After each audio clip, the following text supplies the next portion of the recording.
Hello, I'm Daham, a cloud support engineer here at the AWS office in Auckland, New Zealand. Today I'm going to show you how to use CoreDNS to configure a conditional forwarder in your Amazon Elastic Kubernetes Services cluster. Let's get started. There are two ways to configure a conditional forwarder. You can use a self-managed CoreDNS add-on or the Amazon EKS managed CoreDNS add-on.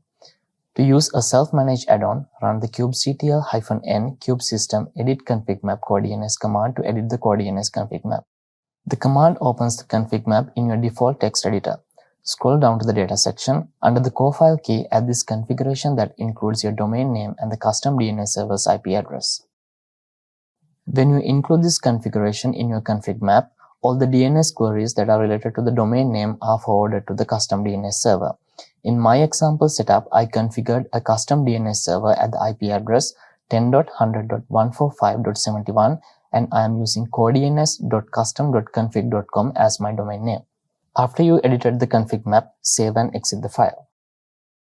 Next, run the kubectl rollout restart command to restart the CoreDNS pods.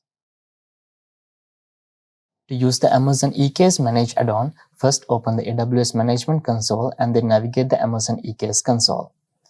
In the navigation pane, choose Clusters.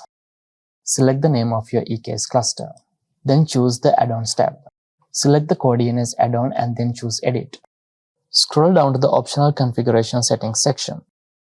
In the configuration value box, add this configuration that includes your domain name and the custom DNS server's IP address. Then choose Save Changes. To verify the conditional forwarder is working, run the kubectl run busybox command to create a busybox.